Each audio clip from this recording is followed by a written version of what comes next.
It began with a whisper from a different time, a whisper born not of flesh or voice, but of circuitry and silence, a message carried on metal wings across billions of kilometers of emptiness. In the late 1970s, while the world below was still learning to understand digital clocks and cassette tapes, two machines were lifted into the sky with a mission that seemed, even then, impossibly ambitious. Their names were Voyager 1 and Voyager 2. And what they became, what they still are, defies reason. The original mission sounded modest on paper. Visit the giant planets of the solar system, snap some pictures, collect some data, and beam it all back to Earth. That was it. A scientific road trip. Yet what unfolded was nothing less than a journey into myth. Voyager didn't just explore, it endured, it transcended, it lived. And here's the impossible part. It's still alive. 48 years later, in 2025, long after the labs that birthed it have fallen silent and the engineers who assembled it have grown old or passed on, Voyager is still sending signals across the abyss.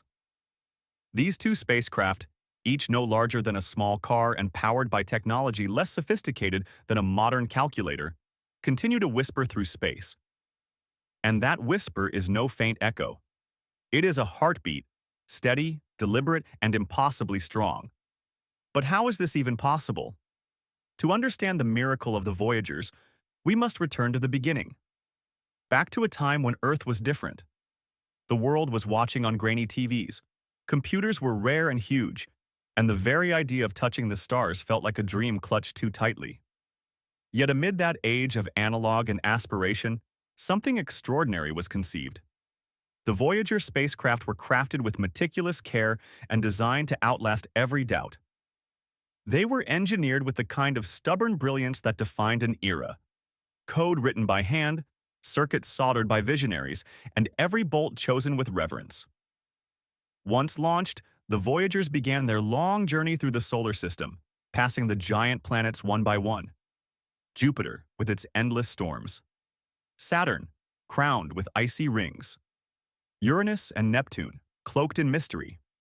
Each encounter was a ballet of timing and physics, the spacecraft flying past with just enough distance to survive, but close enough to capture what had never been seen before. What they saw changed everything. Yet even that was only the beginning. After their planetary dance was complete, the Voyagers didn't stop. They didn't slow down. And they certainly didn't fade away. Instead, they kept going, pushing beyond the last glimmers of sunlight, deeper into the cold void where nothing human had ever reached. Today, they are farther from Earth than any other human-made object has ever traveled. Voyager 1, more than 24 billion kilometers away. Voyager 2, close behind. But deep space isn't like we imagine. It's not a minefield of asteroids or glowing clouds. It's empty, unimaginably empty. Even when the Voyagers crossed through the asteroid belt in their early years, there were no impacts, no close calls, just silence. The belt was nothing more than a ghostly veil, its rocks so scattered that you could fly for days without seeing a single one. This emptiness became their sanctuary. Even when they passed through Saturn's rings, a region dense with dust and danger, they survived. Voyager 2 was briefly pelted by microscopic grains, too tiny to see but real enough to register. The spacecraft trembled for a moment. Its thrusters fired, its antenna realigned. And it pressed on, unharmed. Still, the greatest threat was never dust or distance. It was time. Time, that tireless destroyer of machines. Time that wears down metals, erases data, and frays wires thinner than hair. And yet, the Voyagers endure. They function not because of luck, but because they were built to persist in a way we rarely build anymore. They are monuments to human determination, our willingness to create not just for success, but for the future, even a future we may never see. By the time they crossed into interstellar space, leaving behind the protective bubble of the sun's solar wind, the heliosphere, they entered a realm even more silent than before. Here, the density of matter drops to almost nothing, fewer than 1 atom per cubic centimeter, a true void. And in that emptiness, they glide like ghost ships in a frozen ocean, untouched, undisturbed. But how do they keep moving? How do they not slow down? That's the beauty of space. Once something moves, it keeps moving, forever. With no air, no friction, nothing to resist them, the Voyagers need no fuel to continue. Their only push came at the beginning, first from Earth's rockets, and then from a genius bit of orbital magic: gravity assists. It's one of the most elegant tricks in spaceflight. Use the gravity of a massive planet to swing a spacecraft faster, stealing a fraction of its momentum in the process, like a cosmic slingshot. Voyager 1 and 2 used this technique with stunning precision, catching rides from Jupiter, Saturn, Uranus, and Neptune. These maneuvers didn't just save fuel, they unlocked the impossible. All of it was only possible because of a rare planetary alignment, an event that happens just once every 176 years. The so-called Grand Tour allowed NASA to send the probes on a path past all four gas giants, hopping from one to the next with gravity as their guide. The timing had to be perfect. And it was. To grasp how Voyager still survives, we need to peer into its heart. Not a beating one, but a glowing one. A heart forged not of blood and tissue, but of plutonium. Specifically, a radioactive isotope called plutonium-238. When the Voyagers were designed, NASA knew that solar panels wouldn't cut it. Not for this journey. The sun's light fades with distance, and beyond the orbit of Jupiter, it becomes too dim to power even the simplest systems. So instead, they gave the Voyagers nuclear hearts, 3 radioisotope thermoelectric generators, or RTGs, per probe. These aren't reactors. They don't explode or spin turbines. They simply radiate heat as the plutonium decays, and thermocouples convert that heat into electricity. No moving parts, nothing to break. Just steady, patient warmth that became power. It was a choice that required faith. Not just in physics, but in time. But time, as always, is not kind. That heat, that electricity, is fading. In 1977, each Voyager had nearly 500 watts to work with. By 2025, it's closer to 200. Barely enough to power a couple of household light bulbs. And yet, they endure. Not by doing more, but by doing less. Over the decades, engineers have made painful choices. One by one, they shut down systems. Heaters were turned off, even when it meant letting some instruments freeze. Scientific instruments were powered down, not because they broke, but because they were luxuries the spacecraft could no longer afford. And so, Voyager entered a kind of quiet hibernation. A graceful aging, not unlike that of a wise elder. Fewer words, but deeper ones. Only the essential instruments remain. The spacecraft no longer sees. Its cameras were turned off long ago. It no longer spins or scans, but it listens. It listens to the music of the void. Each Voyager now operates with just 3 main instruments: the magnetometer, the low-energy charged particle detector, and the plasma wave sensor. They don't paint images. They sense vibrations, fields, and particles. They're ears, not eyes, perfect for deep space, where light is rare, but music still exists. There were close calls, moments when the mission could have ended with a whisper. In 1978, Voyager 2 lost its primary radio receiver. Most spacecraft would have been lost then and there. But Voyager had a backup. It clicked on, and has been in use ever since. Then, in 1981, a mechanical failure jammed the scan platform. That should have crippled its ability to observe. But the team, working from over 1 billion kilometers away, sent a sequence of commands so precise it unlocked the mechanism, as though reaching through the void with invisible hands. But time doesn't stop testing. In 2022, something even more mysterious happened. Voyager 1 began sending back garbled data. It wasn't static. It was nonsense. Telemetry about its orientation became unreadable. Engineers were baffled. Was it a sensor failure? Radiation damage? Something worse?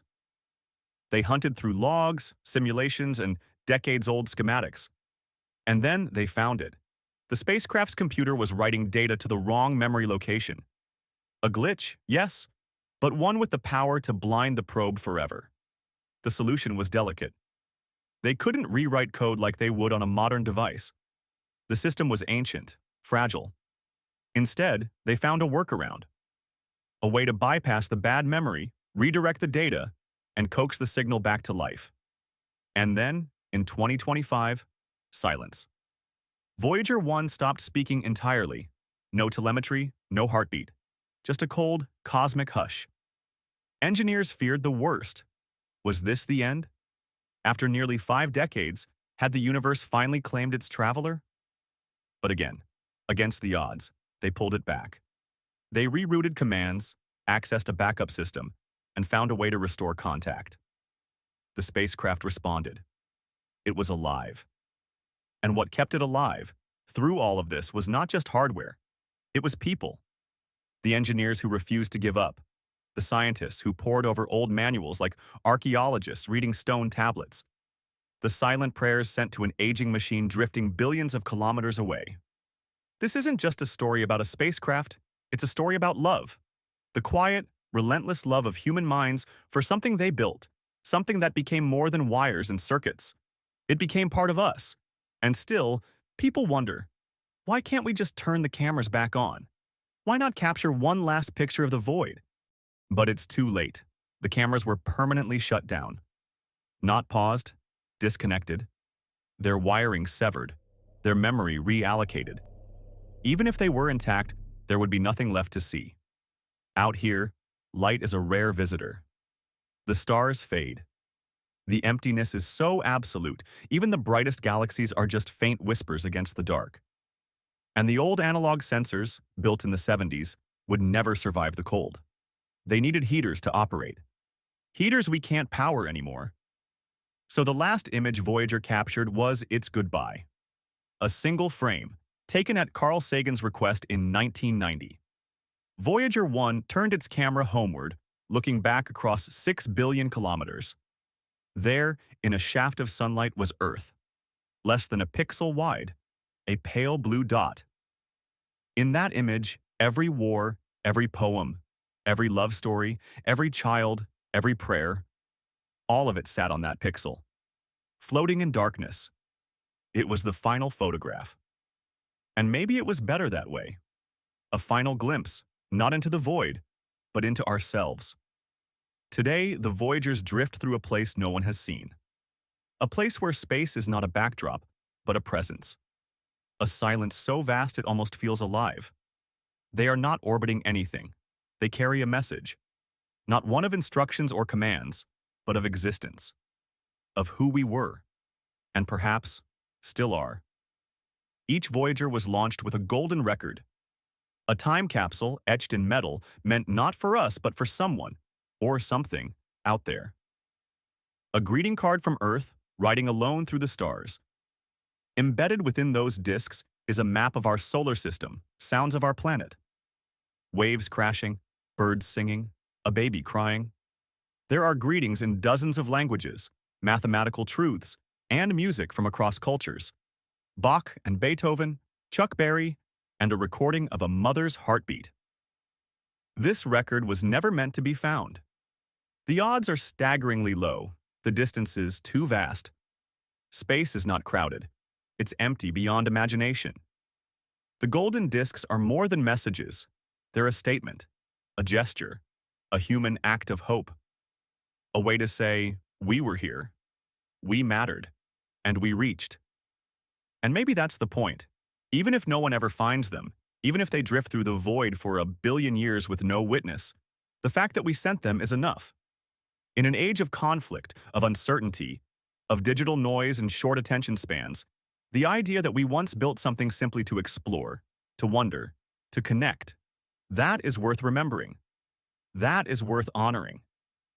As of now, Voyager 1 is more than 24 billion kilometers from home. Voyager 2 slightly less. Each is moving at over 17 kilometers per second, fast enough to cross the distance between Earth and the Sun in just a few months. They've escaped the pull of the Sun. They are beyond the reach of any orbit. They are on eternal trajectories, never to return. But the road ahead is longer than anyone can truly grasp. Their next destinations are not planets, not moons, but stars. Stars so far away that they are mere points of light in our sky. In about 40,000 years, Voyager 1 will pass near a small star called GJ445 in the constellation Camelopardalis.